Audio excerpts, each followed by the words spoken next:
To kick off this segment, our opening panel will discuss the topic of multilateralism, international collaboration, and the rule of law in our evolving world.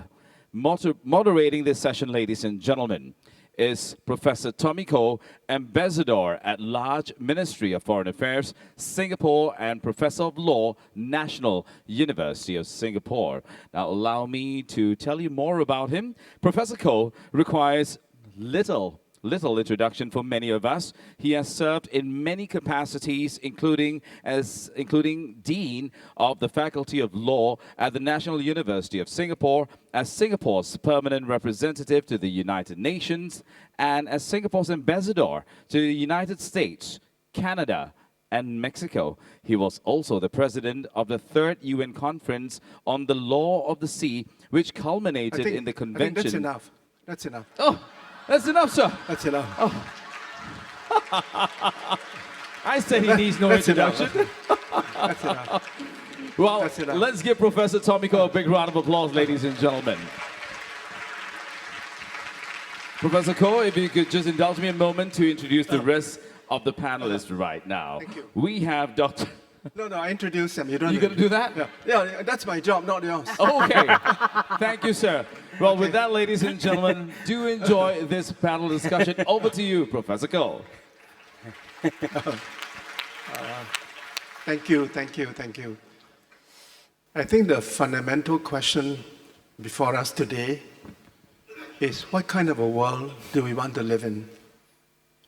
Do we want to live in a world ruled by force, or a world governed, however imperfectly, by law, principles, and rules? And I think the answer from all of us has to be, we want to live in a world governed by law, principles, and rules. The UN has played a central and instrumental role, Stephen, in helping us to build a rules-based world order. And for that, we thank you and your colleagues and predecessors. Over the last 53 years, UNCITRAL has made many contributions in the world by harmonizing and modernizing international trade law. And over the years, many distinguished Singaporeans have participated proactively in the work of the Commission and as chairman. Two of my good friends, Judge Warren Koo and Mr. Jeffrey Chan, serve as chairman. And more recently, Natalie Morris Sharma served as chairman of the working group which produced the Singapore Convention on Mediation. It would not be wrong for me to describe the Singapore Convention on Mediation as Natalie's baby. So let's give Natalie a round of applause.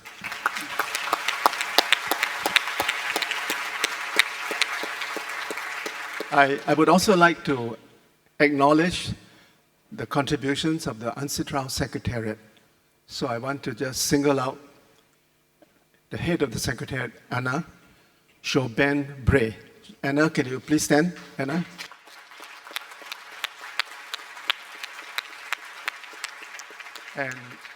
And the Secretary of the working group that produced this convention, Corinne. Corinne, are you here? Can you stand, Corinne? Please stand. Yeah. Thank you. The theme of this session is multilateralism, international cooperation, and the rule of law. And it is a very relevant theme to the world today. Multilateralism is being undermined by unilateralism. And international cooperation is being challenged by ultranationalism. And the rule of law is being challenged by exceptionalism and a resort to unilateral action. So it's a very timely topic.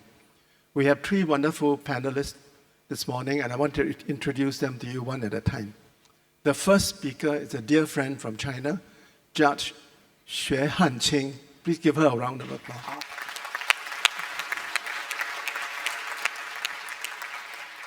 Judge Xue is the Vice President of the International Court of Justice.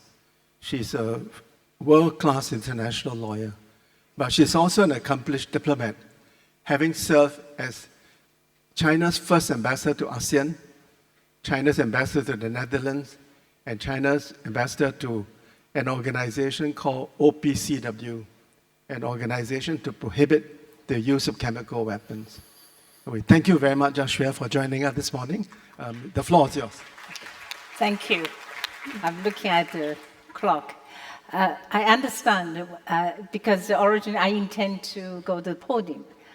Thank you very much, Ambassador Ko and Excellencies, distinguished delegations. First of all, I'd like to express my sincere congratulations on this wonderful signing ceremony and the adoption of the Convention on Mediation. And the topic for today is very broad, actually contains 3 elements. So I will concentrate on these 3 elements and just to pave the way for the subsequent discussions. And I understand to keep the time limit, I just read my text. The first element is multilateralism. We know in the evolving world, now we are facing great challenges to the multilateral legal system. And the United Nations is confronted with tremendous difficulties in carrying out its mandate under the Charter. Although multilateralism has never been pursued smoothly, the challenges we face today bear 2 salient features. First, the main challenge to multilateralism today, unprecedentedly, does not come from periphery, the disadvantaged and the developing world, but from within the powerful to the establishment, from the major powers that are always playing a dominant role in the decision-making process, both domestically and internationally. The rise of the right wing in the political arena has smashed conservative traditions one after another. It's not only disrupting the established institutions at home, but also unsettling multilateral cooperation at the regional and global levels. To use one Western commentator's words, this is a global crisis in conservatism rather than liberalism. Another significant aspect that features the current situation is that the collective rise of the South in general and Asia in particular in the past 2 to 3 decades has reached the stage that its impact on the balance of power in international political as well as economic relations is being increasingly felt. New economies and economic blocs such as China, India, ASEAN, and many African countries have achieved rapid economic growth, making significant contribution to the world economy. With a view to maintaining their continuous development in a peaceful and orderly environment, they are now the driving forces for multilateralism and free trade. New forms of international cooperation mechanisms and free trade areas are being negotiated and established, which are in a way supplementing or amplifying the existing institutions. Despite the negative attitude adopted by the major powers towards multilateralism, the tendency of globalization apparently will persist. The recent trade war and the technological competition between the United States and China demonstrate that, notwithstanding the significant impact of the disputes on the world economy, interdependency among states, peoples, business, societies, even between these 2 parties, is irreversible. The Cold War mentality of a camp setting cannot survive the changes of the world today. The reason for this, in my view, is at least 3-fold. First, the economic production chain that has been gradually formed through the globalized cooperation may be readjusted or modified, but cannot be entirely replaced by the old production model. Competitive advantages will continue to be pursued by business regardless of government policies. Investment will follow market preferences and potentials. Secondly, advanced technologies, particularly IT and AI technologies, are globally oriented. Like it or not, entrepreneurs and consumers will not be confined by their national boundaries. Such technologies have already penetrated deeply into the daily life of the people, and will continue to do so. Last but not least, many of the threats we are facing can only be effectively addressed with globally concerted efforts. In other words, we are in the same boat when facing climate change, cyber crimes, terrorism, etc. Such interdependency dictates that international collaboration cannot be spared or thrown away. Each country cannot afford to develop in its own castle or by its own means. In the true sense of the term, we share a common destiny. The international legal system, based on UN Charter and international law, has proved to be the cornerstone of international relations in the past 7 decades. Regardless of their political system, ideological religious differences, economic development levels, states rely on it as a common discourse for the maintenance of international peace and security, for the promotion of economic stability and prosperity, and for the peaceful settlement of international disputes. International law, however, is not purely a set of rules, principles, and regimes. It's the product of political, economic, social order of a given time. Its progressive development reflects the change of a power balance and the passing of the times. Although the developing countries have made a remarkable contribution to the development of international law, the essential feature of the legal system is not universal.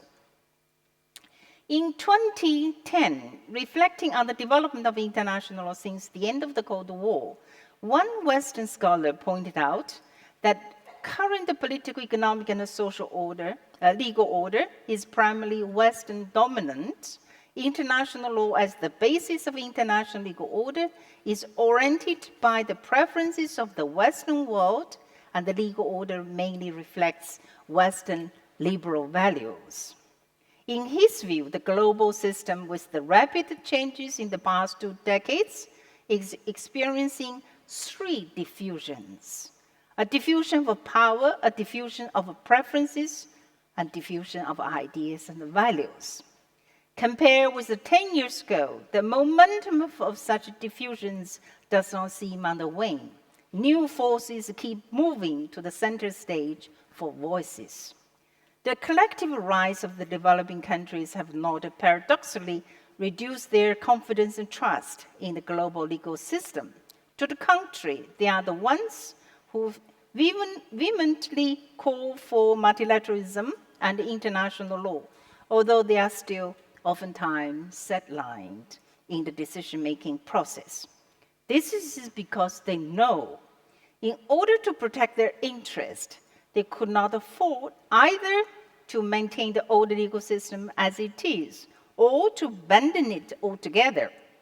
International law is the best possible weapon they could use against the power politics and the bullying of the hegemony in international relations.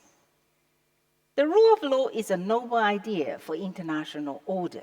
To achieve that goal, international law must reflect the common aspiration of states, peoples, and the societies as a whole, promoting mutual respect, equity, trust, justice, and mutual benefit among states.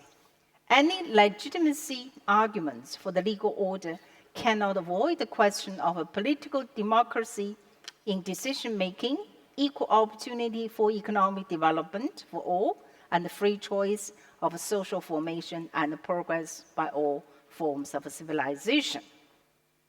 I think I have passed my time limit. Yes, you have to. I have to stop here, but this is just to begin with. I hope we'll have interesting discussion. Thank you. Thank you, Han Cheng.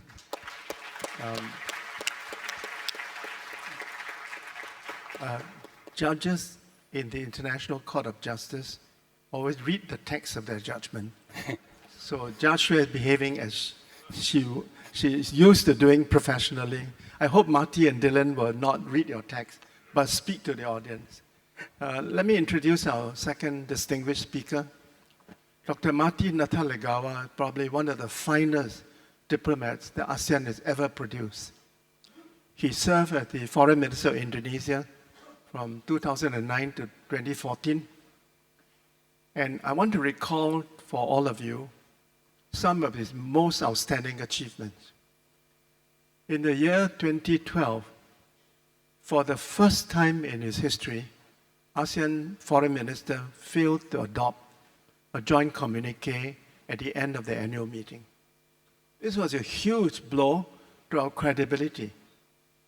And to save ASEAN's credibility, Pak Marty embarked on a round of shuttle diplomacy. He went to visit each ASEAN capitals, speak to them, distill from the conversation a set of 6 principles on the South China Sea that they were all able to subscribe to.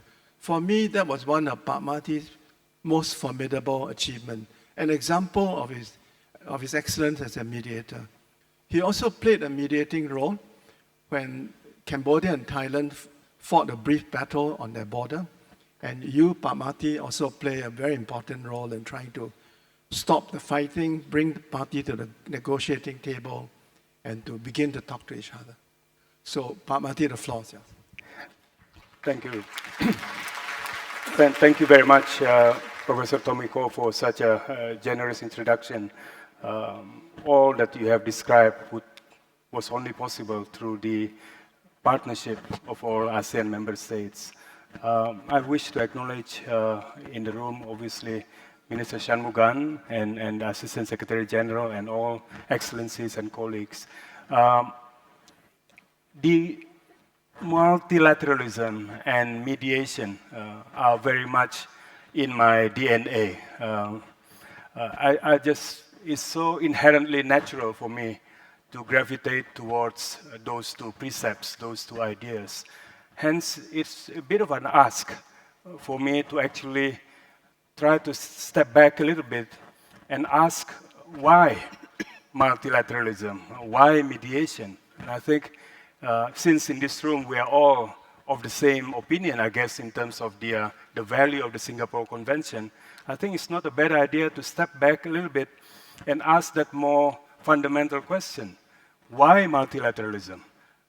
And why mediation? I do believe that ultimately we have to pursue the multilateral path because we are faced as nation states and as peoples with issues that defy national resolutions. That in other words, there are issues out there that cannot simply be resolved by nation states alone, by single nation states alone. And therefore it is in member states' national interest to pursue partnership, collaborative spirit through multilateral cooperation. In other words, there is not an either-or. The pursuit of national interests, the emphasis of national means is not fundamentally in disconnect with the multilateral approach. And of course, not only are we living in a world where issues defy national solutions alone, we also live in a world, obviously, where politics, legal matters, economic and social issues are all intertwined together. They're all interlinked.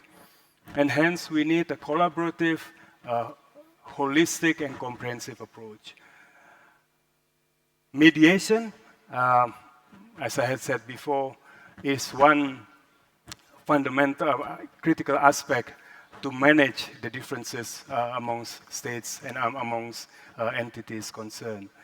Now, I believe that the Singapore Convention and the efforts that colleagues in this room have promoted represents an effort at striking a balance or striking a synergy between national, regional, and global, between the different political, economic, social, and legal domains. And I think it is thus very extremely important that to recognize when we speak of multilateralism, it doesn't have to be presented as an either-or with a national approach and regional approach as well. But what such an approach requires, obviously, is a sense of collaborative partnership, which unfortunately, as others have spoken before as well, is one that we are suffering deficit from nowadays. We are experiencing a leadership deficit in many quarters in terms of resort to unilateralism. Not only multilateralism is under threat, sometimes diplomacy as a preferred course of action is under threat. So we need to empower and to strengthen the collaborative partnership outlook that is needed to support such a win-win, non-zero-sum approach. But I wish to use the remaining part of my time, if I may, to simply refer to the regional context, the regional situation, because we are here in Singapore for this wonderful occasion. And I think we must not be remiss of the fact that Southeast Asia, through ASEAN in particular, have undergone such transformation thanks to ASEAN, thanks to the way ASEAN places mediation and as an example of multilateral approach, has witnessed transformation in the dynamics of relations among its member states. Even a cursory review of ASEAN documents, the TAC, the ASEAN Charter itself, the numerous ASEAN treaties that have been reached and agreed to by member states, and the various, especially the various conflict resolution modalities, whether it be in the domain of interstate non-use of force, a la TAC, but also the various enhanced dispute settlement mechanism that ASEAN has introduced. In other words, I think ASEAN, in terms of Southeast Asia as a region, represents or presents a situation where mediation, the multilateral approach is very much promoted and supported. However, as in many issues and domains, there is always the risk of paradox of plenty. I do see certain situations where ASEAN is not short of in terms of capacities, but there is still sometimes hesitance to employ and deploy or utilizes these mechanisms and modalities where comfort level is still lacking. And I think this is where leadership by states in terms of creating state practice is extremely essential. I do notice today quite a significant number of ASEAN member states have signed on to the convention here in Singapore. It is my hope that in the months to come, including during the rest of the remaining part of this year, there will be a big effort on the part of the ASEAN member states, Singapore in particular, given its special role on this convention, to ASEANize this process, to get more ASEAN member states to sign on and to ensure that ASEAN's support of this new instrument is clearly evident. Thank you very much.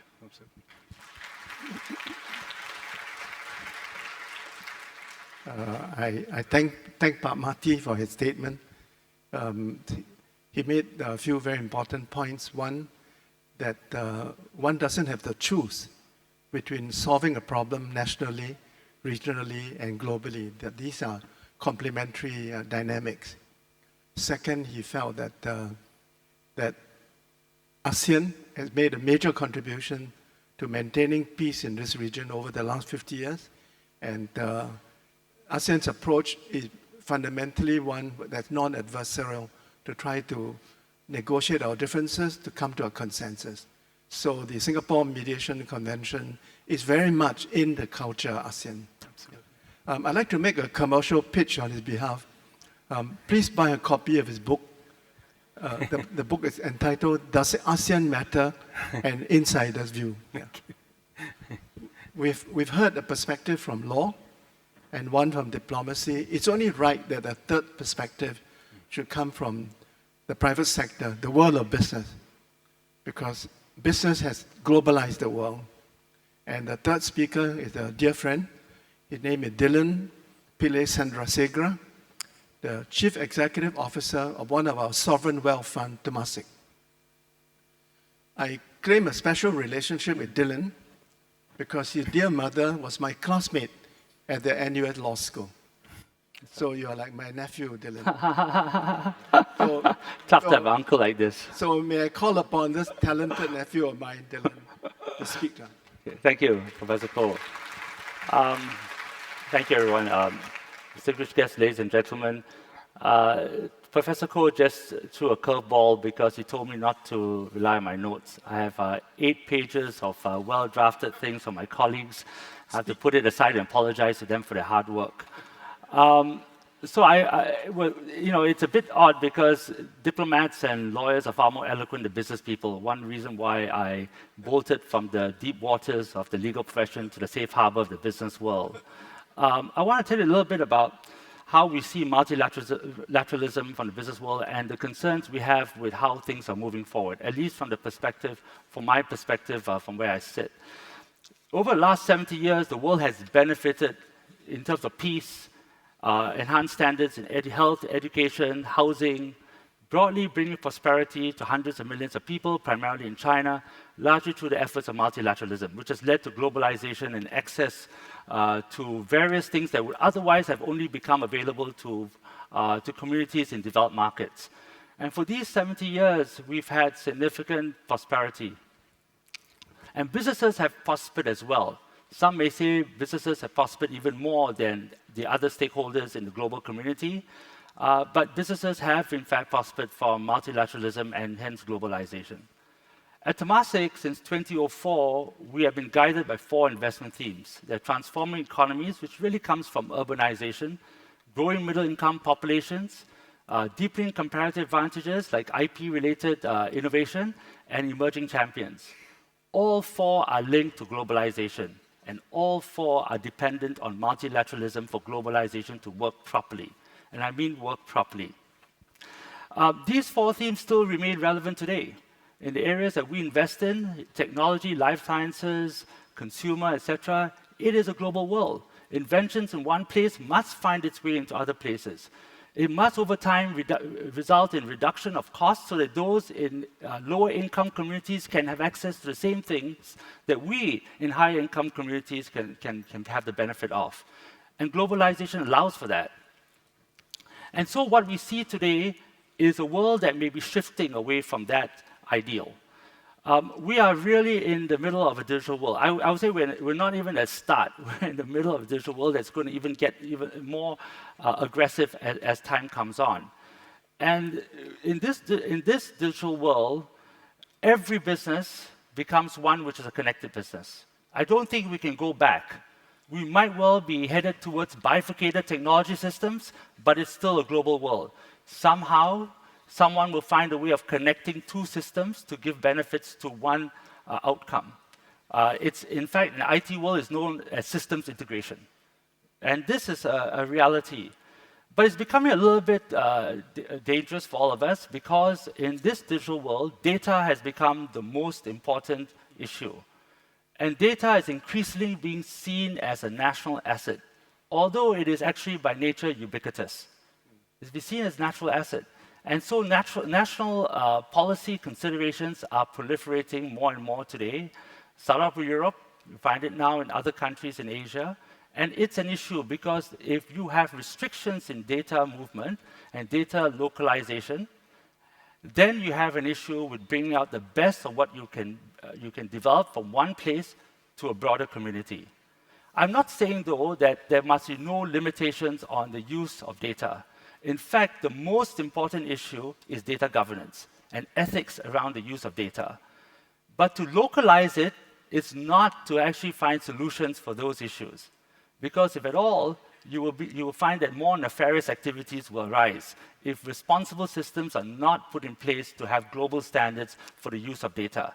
And data portability has to come with data governance and ethics, especially in the world of AI and machine learning and AI.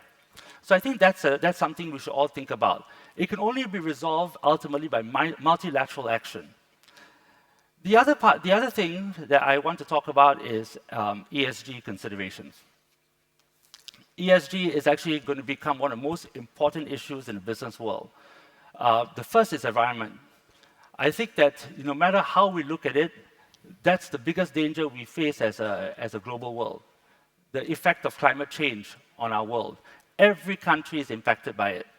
No country, whether low-lying or high-lying, is absolved from the impact of climate change. We all have a responsibility towards it. The Paris Accords is just the first step. It's non-binding. It's just the first step. But we need to have responsibility with various stakeholders to achieve the outcomes that we need to have for the next generation and generation after. And that includes businesses, by the way. We need to figure out how we can act responsibly in the context of sustainable living and sustainable development for the benefit of our communities for the future.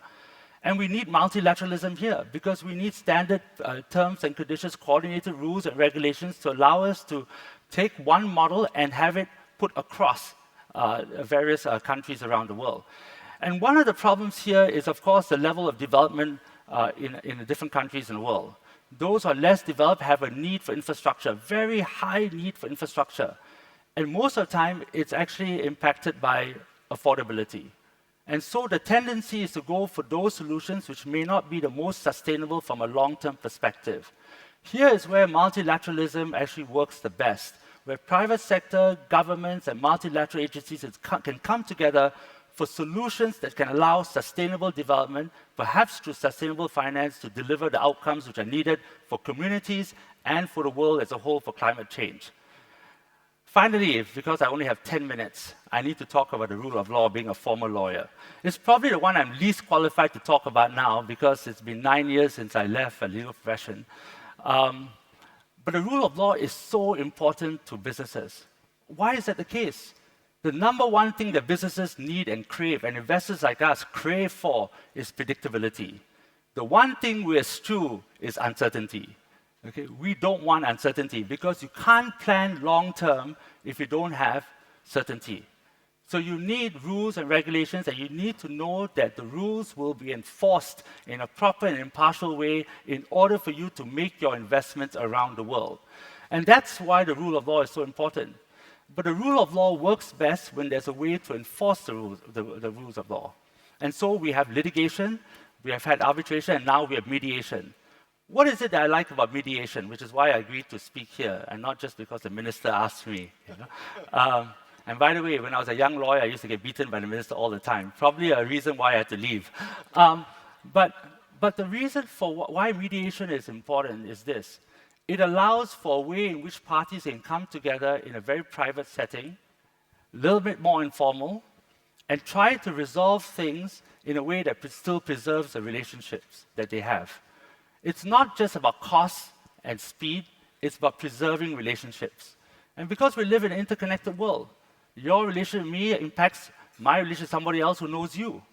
So ultimately, at the end of the day, that's what drives the need to have mediation as a third form of dispute resolution, and why it has become a more important tool in the kit that we have to resolve differences between parties. And there will always be differences. The question is, how can we resolve it in the best possible way for everyone concerned? And with that, I thank you. Thank you, Dylan.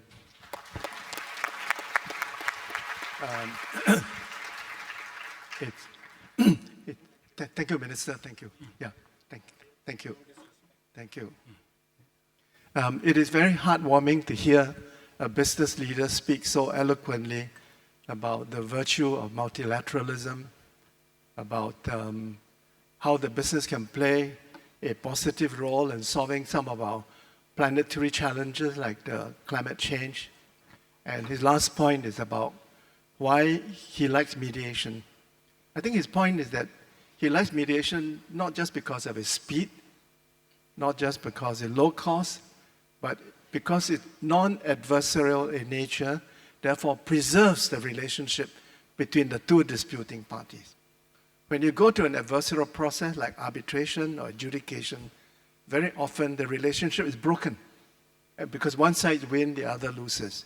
So the virtue of mediation is that it preserves the relationship, or at least it enhances the probability of preserving the relationship. So thank you, Dylan.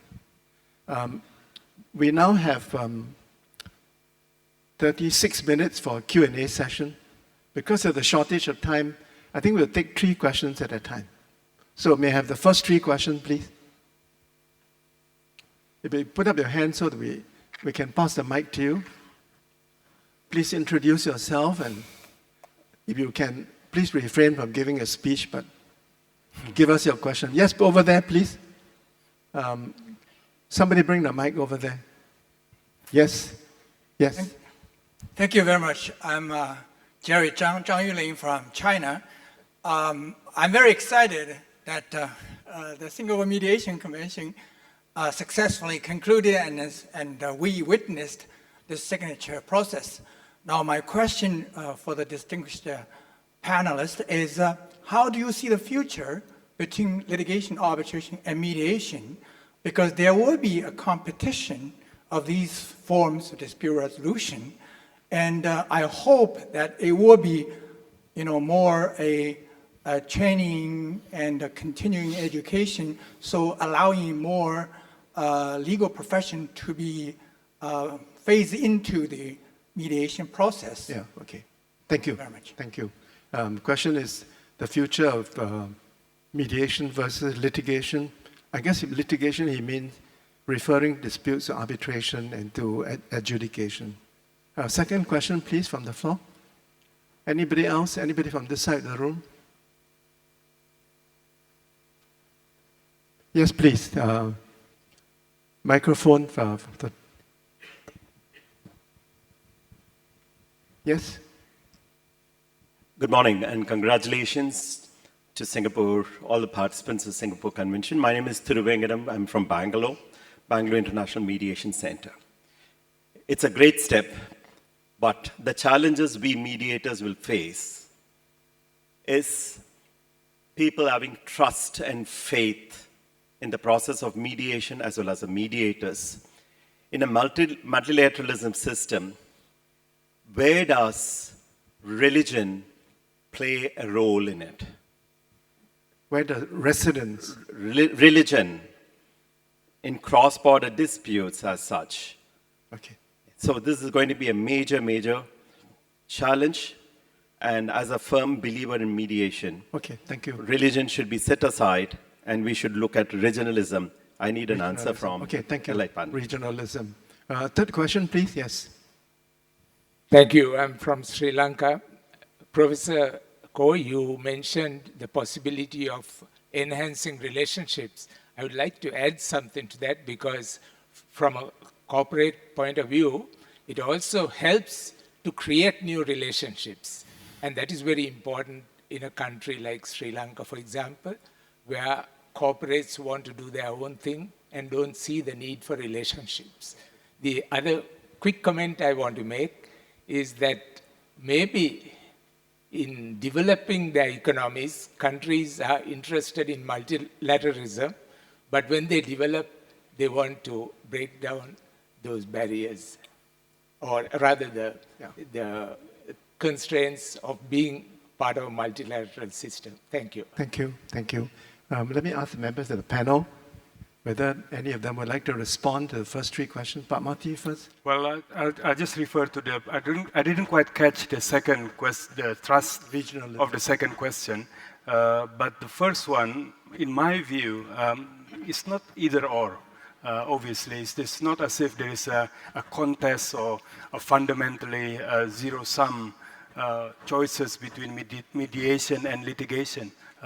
In some cases, one must tolerate some fluidity in efforts, but I think fundamentally it is important for us not to see the two approaches as being an either or, and that there can actually be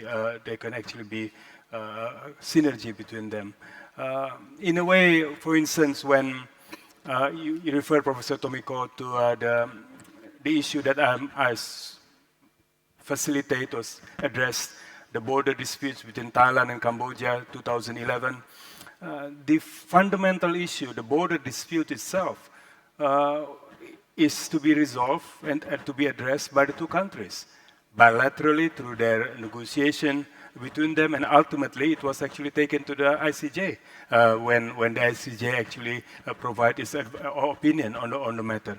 But while that path is being pursued, to maintain stability on the ground and not to allow the outbreak of violence, there was a role for mediation, for facilitation by the countries of the region. And actually, the ICJ and the UN Security Council expressly supported the mediation efforts by ASEAN. So I think that illustrates how actually litigation and mediation can actually go hand in hand.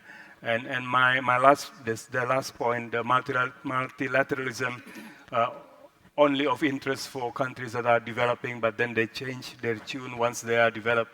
I think the broader issue is the issue that I thought the Prime Minister, if I'm not mistaken, in recalling, referred to earlier this morning, which I describe as being the issue of governance in international multilateral organizations. How can we be sure that there is a sense of common ownership, common participation in international organizations, its working methods, its structure, allows for countries large and small to make a difference. I think that is ultimately important for the credibility of the multilateral approach.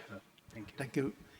Hansi? I think the three questions in some way are actually inherently connected. So I'll address the three together.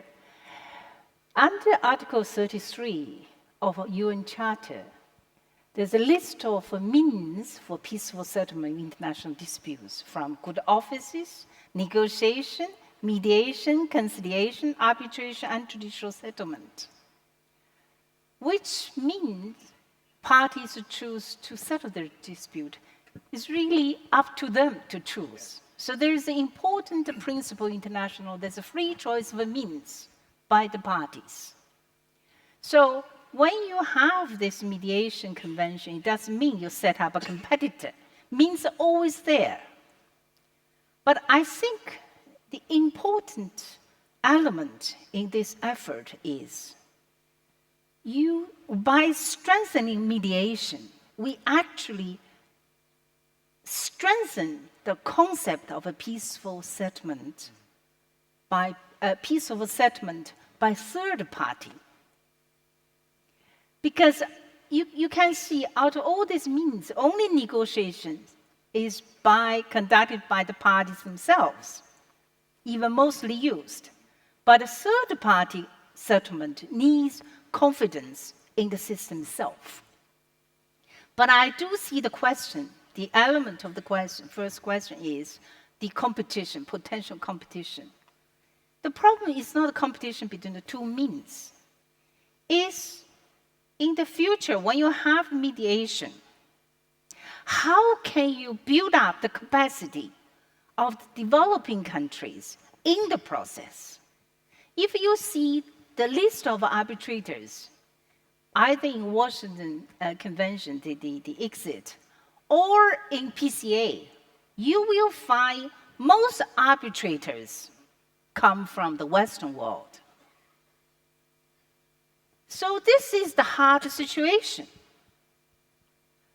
But of course, if you look at the peaceful settlement process in the West, since the second half of the 19th century, it took a long time even for the Western world to gradually materialize the idea. And since the Alabama arbitration case, that really strengthened the confidence of states in arbitration. But not only until 1899, 1904, the two peace conferences, they set up the first World Court of Arbitration. Then you have the First World Court. But still, if you see the cases they received, still very small if you compare the disputes in reality. But the system, the institutional development gradually takes shape. For the developing world, I think the most challenging thing, the biggest challenge for us is to build up our capacity in third-party settlement. This is the first point. Second, with the regionalism, the same thing. It's not a competition. It's the way how the developing countries, from the business, from the developing world, can meaningfully participate in the peaceful settlement process by, build up its own mediators, arbitrators, and judges. And this is very important. And the thirdly, I want to say the constraint in multilateralism for developing the same point. And I want to actually echo my colleague said, mediation actually provides more room for the parties to maintain their good relations for the future cooperation. This is very important. Even with arbitration, judicial settlement, when we say rule of law, we also feel, okay, if we have this, for instance, settle the dispute by ICJ, the parties would, like a fairy tale, live happily ever after. Not necessarily. Not necessarily. So the process itself is very important. And if you see the ICJ cases, if the dispute brought by special agreement of the parties is always a positive element. So I'm afraid I have to stop here, take too much of time. Thank you, Han-Ching. Thank you. Dylan, any comments? Just a couple of points. First of all, I think it's not a question of litigation versus arbitration versus mediation. I actually think the business world has imported much of Article 3 of the UN Charter in the way we do things. We first start to figure out whether the people who are involved in it can resolve it, then it gets escalated to the heads of the two companies or representatives of them. Only then does it go to mediation. If it can't go on, if mediation is not good enough, then it goes on to either arbitration or access to courts. It's normally one or the other, as we all know. And actually, arbitration has become a much more relevant forum for complex commercial and financial disputes rather than for other areas like personal law issues or property rights and so on, where there is, in fact, a body of law that's very easily identifiable and predictable. So I don't look at it as three distinct areas. I think on the issue of challenger mediators, I'm the least qualified to talk about religion or anything like that, but I would just say one thing. I think the role of mediator is very much like that of a diplomat, okay, if I may say so, because you're trying to find common ground and get people to the common ground. And I think cultural sensitivity is a huge it's a huge issue there. And I think that the need for cultural sensitivity is more relevant in the context of cross-border disputes because the people who come before you have to feel that they have impartiality before them. And they have to feel that you're giving them a fair hearing for their own grievances. And it's not about the reality of impartiality, it is the perception of impartiality that's more important. I think the last part, which has to be about developing world wanting multilateralism, and then when it's a developed world unilateralism, I would say that every country has a suite of different things that are applicable to its foreign policy. And that's relevant, right? Because your national interests will always prevail. And if your national interests prevail, then there's an element of unilateralism within that national interest. But in the bigger world, multilateral interests coexist with national interests. And if you allow yourself to think more broadly, not just for today, but for tomorrow, then you'll be able to have a convergence between your national interests, which are unilateralist by nature, and your multilateral interests. I guess that's all. Thank you. We'll take 3 more questions. No. Now, two hands here. And then Nolin Hazer. Thank you. Yeah, please. Thank you. I'm from Chinese Society of International Law. I have a question for panel speakers. Today is talking about Singapore Convention on mediation. You know, in the past, at the present, we pay more attention to how to settle international disputes through mediation, arbitration, and litigation. But we pay less attention to the how to prevent international disputes. So my question is, you know, when I discussing how to disputes through mediation, arbitration, and so on. Yeah. But how to integration of two prevention disputes and settlement disputes. Thank you. Thank you. My good friend Viswa Sadasivan. Thanks, Prof. My question is, my name is Vishwa. My question is inspired somewhat, Dylan, by your ability to migrate from law to business. I feel that the way forward in a multilateral world, if you want mediation to work moving forward from the convention, it's important for us to also look proactively for non-lawyers to become mediators. I think one of the constraints the world has been facing is that lawyers enter the market and then make it litigious. And, Sorry, can you repeat that?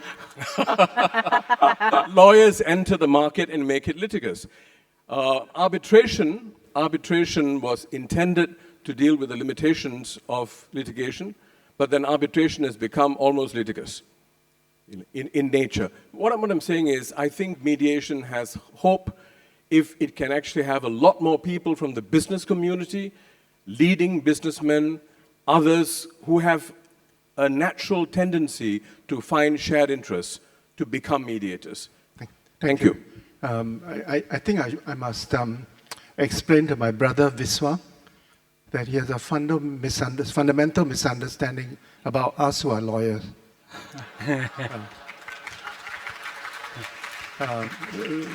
Viswa, lawyers are peacemakers, not troublemakers. Dr. Nolin Hazen. Thank you, Prof. Ko. Today is a very special day, a day of great pride for many of us. You asked a very important question at the start of this panel, Prof. Ko, which is what type of a world do we want? Our evolving world is a world in paradox. Firstly, it is so interconnected, but at the same time, it is drifting apart because of the rivalries, because of the power imbalances, because of emerging new powers, but also because of inequalities. At the same time, it is a world that is also threatened by disruptions. We've heard about the technological disruptions of climate change and so on. But at the same time, it is a world of great promise because of international collaboration. The fact that 197 member states could all come together on the 15th of September 2015 to agree on the Sustainable Development Agenda 2030 to transform our world, that increasingly would bring in the international collaboration that is so necessary, not just of governments, but also of business and of civil society and of citizens themselves. So in a sense, that is a period of great promise. But at the same time, I feel we have a problem with our multilateral system, largely because it is based on what were the problems and challenges of the 20th century. But we are in an evolving world with new partnerships, with new problems, with new challenges. I would like to ask the panel what you see as the new elements of new multilateralism that is relevant for the 21st century. And also, isn't it time for Asia to be a steward in the definition of what some of the rule of law should be, and what would that look like? Thank you, Nolan. Dylan, you go first this time. Okay, thank you. It's always difficult to go first. Anyway, I'll try to. How to prevent international disputes? You know, I think one of the most important things for people to do, to think about when they go into a relationship, whether it is business or whether it's linked to agreements between nations, is to really try to understand what is the objective of the other side in coming into this negotiation and then leading to the agreement.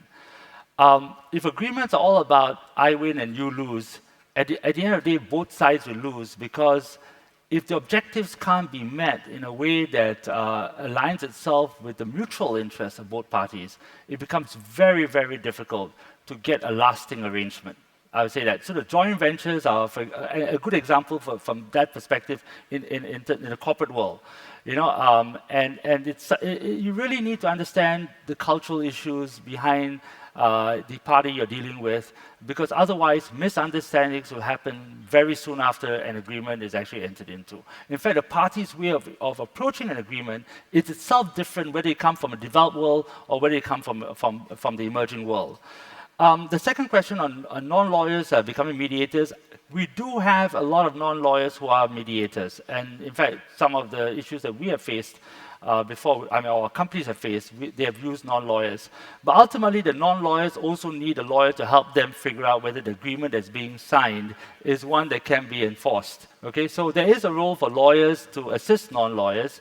Non-lawyers by themselves may find that they are challenged in figuring out whether what's put before them is one which would ultimately help the parties achieve their outcomes, especially if it's going to be registered under the convention and to be enforced in different countries. So I think that's one issue to think about. But clearly, you know, whether you're a lawyer or non-lawyer is a question whether you have the skill to be a mediator. I think the world in paradox. You know, I would say one thing: the 17 SDGs were a great first step. And the 169 initiatives that come under it are great things for us to think about. But, you know, we need more to be done, you know, to have it accepted as mainstream. Because right now, it's not yet mainstream, okay? And it's relevant in the context of the sustainable world that we want. It's relevant in the context of making sure that more communities are uplifted and there's more inclusion in the world, and therefore more cohesion. And I tell you, one of the biggest issues I'm worried about is in Industry 4.0 is what happens to the workforce. Okay, what happens to the workforce? Because the thing about Industry 4.0 is that everyone's focusing on the technology and the impact of technology, data, automation, etc., and how we can benefit societies and allow you to have smarter systems in the 5G world and so on. All right, all correct. But the question is, how do you make sure that the workforce keeps up with Industry 4.0 and still relevant in the places where they are and where Industry 4.0 is going to come into your society and your economy as sure as it will, as sure as the sun rises in the east? So I will tell you this, that actually it needs a lot of effort. And companies by themselves can't do it. Okay, because it requires a number of things. It requires training, it requires people to learn new skills, it requires society to be patient with people who are dislocated and need to get back in. It requires a number of things to happen. Countries, companies, the individuals, unions, multilateral agencies, international partners, all are required to be part of the solution. You know, Carl Schwab, the founder of the World Economic Forum, wrote 2 books, Fourth Industrial Revolution and Reshaping the Fourth Industrial Revolution. I like the second book more. The first book tells you all the things that are going to happen. You know, as a business person, I'm excited. The second book brings you back to reality. He says there are 3 things we have to watch out for. First of all, that the benefits of the Fourth Industrial Revolution must be distributed more widely. And I think that's important. It's about sharing the benefits and distributing them more widely than it is about redistribution. The redistribution has a very long-term negative effect. The second is that he says you've got to be aware of the externalities. What happens to society as a result of all these things? And we need to think about the political and social order in the context of the Industry 4.0. And the third, he says it must be human-led and human-centered. And that's incredibly important. So I think that in this world, as we think about going forward, I think we have to think about this, because otherwise inequalities will become pronounced, and I fear that inequality will actually seep into the middle class, and the middle class is generally the bedrock of stability in society, and if the middle class feels disenfranchised, then we as business leaders have a much bigger issue than we can think about today. Thank you, Dylan. I thank Dylan for drawing our attention to the fact that while we may celebrate the benefits and opportunities that will occur with the fourth industrial revolution, we should also look at the downside. Look at the workers that will be displaced in the retail industry by e-commerce, workers in the manufacturing industry that will be displaced by robotics and automation, and even in the financial industry, people working in banks will be displaced by financial technology. And unless we help these people, you will see the emergence in Asia of the angry voter you see in America and in Europe. And they will then gravitate to right-wing populists. And then the whole international system is threatened. So thank you for the warning. Hanqing. Yes, I think the third question is linked with the first one. The first one very much like a Chinese doctor. And before you cure it, always lay stress on prevention. To prevent the dispute, I think first and foremost, it's the mutual understanding and mutual knowledge and appreciation of each other. In today's world, we always say this is a globalized world, but actually, on a daily basis, if you talk to people, you will find we really know each other very little. Very little. We don't really, for instance, when I was in Europe, a lot of the delegations came to the Netherlands, asked me where I can find European a company I can work with or talk about European. I said, be careful, there's no such thing like a European. You only find either Dutch or Italian, French, German. You have to be very careful when you want to have pursue your business this way. And this is the world we are, in terms of communication, connected with each other, but actually we know each other very little so far. We need to enhance dialogue and people's contact, business contact, to know each other better. This is the first element for prevention of a dispute. Secondly, when the dispute happens, you have to resolve them. So you not only resolve this particular dispute per se, you have to look forward for the future, how to prevent the future disputes. And that's where you need lawyers. So rather than troublemaker, lawyers can be troubleshooter. If you start at the beginning of your business, get legal advice properly, not only on international law, but the foreign laws. And every legal aspect, if you take care of it at the beginning, you could, that will pave the way to avoid dispute in the future. And for the non-lawyers as mediator, I have to say, lawyers always have to learn what's going on in the world. And indeed, in the mediation process, oftentimes we do have non-lawyers. And if you see the early arbitration cases, many arbitrators were non-lawyers, but very respectful persons. But we still can rely on their wisdom. But why you need lawyers in the process? Because you need predictability of the law of future behavior. If you don't know the law, you can't simply say by common sense or by your wisdom you can solve the problem. You won't provide consistent pattern of conduct. Thank you. Marty? Well, thank you very much. On the first issue, the issue of prevention, if I'm not mistaken, all of us, no doubt, will echo and underscore the importance of prevention mindset. And here I refer especially when you speak of interstate disputes. But the reality, all of us who are in this room, representatives of sovereign states, often there is tremendous hesitancy and unwillingness to open oneself to the suggestion that we are a problem country. All of us, we all in this room speak extremely eloquently of the importance of multilateralism. But at the same time, one of the main driving emotion by member states is not to have their problems multilateralized. You know, because they feel as if once you open up that Pandora's box, the whole system will jump at you and then your whole problem will be brought before the world. So, I think it's easy to say, easy to talk about prevention, and I hear, of course, in deference to the United Nations, tremendous efforts in crisis preventions and early warning system, but it is ultimately a political commitment and political process. And you know, someone has got to start in trying to change the dynamics and the mindset through leadership, exercise, demonstrative effect. The second issue, a question asked about lawyers and non-lawyers. By way of full disclosure, I am not a lawyer, for sure. And I hesitate to speak this in a room full of lawyers. I am not a lawyer, but in my past career, I found myself somehow mediating. And I don't ask myself whether I am equipped or not equipped. For me, the main criterion is the trust of the parties concerned.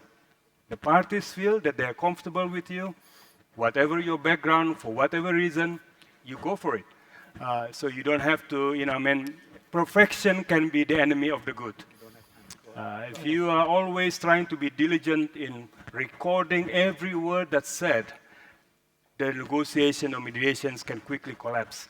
Some of my most effective negotiations or mediation has been when words are left unsaid. You know, as soon as you have a piece of paper trying to draft certain ideas, that's when things begin to unravel. The role of the mediator is to simply record everything in your mind and not to be too efficient in putting everything on paper, and your partners will want to insist in seeing word by word what's being said. That's why I think it's not about lawyer, non-lawyer, it's just about the trust and confidence that you can generate from the parties concerned. The last point, I think, is a point well really looking into, because I do sincerely believe, notwithstanding tremendous reform efforts that we have been making, we have currently in the world 20th century institutions dealing with 21st century problems. There is a lag between the institutions and the problems in the working methods, in the memberships of various institutions, governance deficits that I referred to before. And unless we resolve this, problems will be out there seeking solutions. And I begin to feel that somehow in many issues, on many instances, one should not speak of membership of organizations, whether it be regional, sub-regional, or global, but it should be issue-driven. Each issue brings its own constituencies, who matters, who needs to be out there and negotiating and resolving. But, you know, I mean, it is for for states to take the lead to really deliver on what you say. Well, if you are saying in this room you're all for multilateralism, okay, that means you shouldn't be too sensitive in bringing your disputes to multilateral forums. You have to deliver that, otherwise it's just empty words. Thank you. We've exhausted our time, so I'm going to sum up. I'm going to sum up by referring to the theme of this panel: multilateralism, international cooperation, and the rule of law. I would say that the members of the panel are in agreement that given the nature of the world we live in, which is globalized, interlinked, interdependent, and the nature of some of the challenges we face, there's no alternative but to solve these problems through multilateral institutions. But we should take to heart Marty's point that some of our multilateral institutions need updating, need reform to make them stronger and more effective. So if a country's agenda is to reform a multilateral institution like WTO, we should all be for it. But if the country's agenda is to destroy the multilateral institution, then we must oppose them. That's my first point. My second point is that there's really no alternative to international cooperation. And Dylan gave us an excellent example, climate change. It's impossible for one single country, no matter how powerful, to resolve this problem of climate change. International cooperation is an imperative. So we need to strengthen this ethos that we need to work one another for our common good. The last point is the rule of law. I think all of us here, lawyer or non-lawyer, are agreed that we want to live in a world governed by law rather than by force. And the significance of the Singapore Convention on Mediation is that it is one of the anchors that we have in a system. We have the Hague Convention on Adjudication, the New York Convention on Arbitration, and now we have the Singapore Convention on Mediation. The system is complete. If you have an agreement resulting from adjudication, you have the Hague Convention. You have an agreement resulting from arbitration, you have a New York Convention. You have an agreement resulting from mediation, you have the Singapore Convention. We want the rule of law to prevail in the relations between states, but also between companies.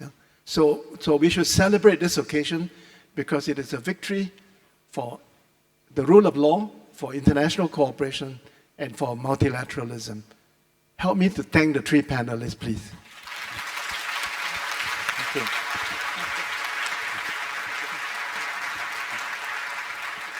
That's okay, Doctor. Thank you. Thank you very much, Professor Tommy Koh. And let's give Professor Tommy Koh a big round of applause for a lovely, lovely panel discussion and moderating it.